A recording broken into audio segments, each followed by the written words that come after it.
Corona संक्रमण ने जब पांव पसारना शुरू किया था तब विशेषज्ञों ने डराने वाली भविष्यवाणियां की थी। उनका मानना था कि भारत जैसी बड़ी आबादी वाले देश को इस महामारी का सबसे ज्यादा खामियाजा उठाना पड़ेगा और लाखों लोग मारे जाएंगे। इस समय जबकि अमेरिका व ब्रिटेन समेत कई विकसित देशों में टीकाकरण अभियान जोरों पर है, तब भी वहां कोरोना संक्रमण रफ्तार में है। अमेरिका में जहां रोजाना 50,000 के आसपास मामले आ रहे हैं, वहीं रूस व ब्रिटेन में भी आंकड़ा 10,000 के पार है। इनके विपरीत भारत में विगत सप्ताह से कोरोना संक्रमण के दैनिक मामले 10,000 के आसपास रह गए हैं। दैनिक मौतों के मामले भी 1,000 के नीचे आ गए। यह भी साफ हो चुका है कि कोरोना के मामलों में गिरावट जांच कम होने के कारण नहीं है। अब विशेषज्ञ यह पता लगाने में जुटे हैं कि क्या भारत में कोरोना महामारी समाप्ति की ओर है, क्या हर्ड इम्यूनिटी विकसित हो चुकी है, आखिर क्या कारण है कि कोरोना संक्रमण के मामले कम हो गए हैं।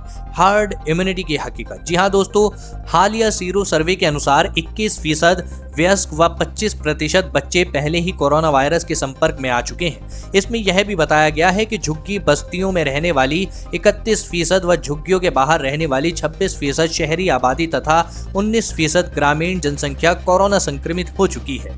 दिल्ली और पुणे जैसे महानगरों से आने वाली रिपोर्ट बताती है कि अभी 50% लोगों में हर्ड इम्यूनिटी नहीं विकसित हो पाई है। कुछ ऐसे भी साक्ष्य मिले हैं जिसमें पता चला है कि कुछ जगहों पर स्थितियां हर्ड इम्यूनिटी के करीब पहुंच चुकी हैं। हालांकि विशेषज्ञों का कहना है कि देश के कुछ हिस्सों में हर्ड इम्यूनिटी की स्थिति भले ही बन चुकी हो, लेकिन समग्रता में अभी बहुत ही पीछे है। तो मामले कम क्यों हो रहे हैं? आपको बता दें कि विशेषज्ञ कहते हैं इसके अलग अलग कारण हो सकते हैं। शहरों और खासकर सघन आबादी वाली झुग्गियां बस्तियों में ज्यादा लोग संक्रमित हो चुके होंगे। छोटे शहरों व गांवों के मुकाबले शहरी जिलों में संक्रमण ज्यादा फैला होगा। इन स्थानों में संक्रमण दर में उल्लेखनीय अंतर रहा होगा। शहरी क्षेत्रों में दैनिक मामले लगातार गिर रहे हैं। हालांकि ग्रामीण क्षेत्रों को लेकर रहस्य अब भी बरकरार है। विशेषज्ञ कहते हैं भले ही सीरो सर्वे में भारत अभी हर्ड इम्यूनिटी से दूर दिख रहा हो, लेकिन वास्तविकता यह है कि दिल्ली, मुंबई, पुणे और बेंगलुरु जैसे महानगरों के 60% लोगों में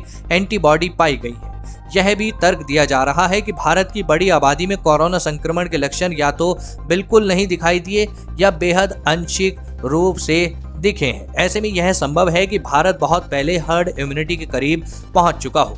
वैज्ञानिकों के एक वर्ग को यह संदेह है कि भारत में वास्तव में कोरोना संक्रमण के कारण जितनी मौतें हुई हैं, रिकॉर्ड में उनसे कम पाई गई हैं। जी हाँ, हालांकि इसका फायदा भी मिला है। लोग दहशत में नहीं हैं। जी हाँ, जिसकी वजह से कोरोना संक्रमण को नियंत्रण करने में मदद मिली है। हालांकि मार्च में लॉकडाउन लागू किए जाने से भी कोरोना संक्रमण को काबू में करने में बड़ी मदद मिली है।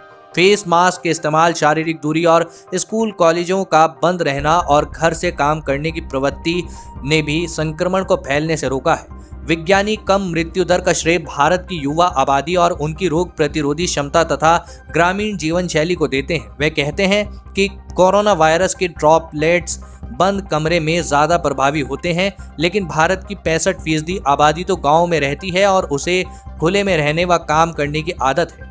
दोस्तों, फिलहाल इस वीडियो में इतना ही। देश विदेश की अन्य खबरों के लिए आप चैनल को सब्सक्राइब कर सकते हैं। धन्यवाद।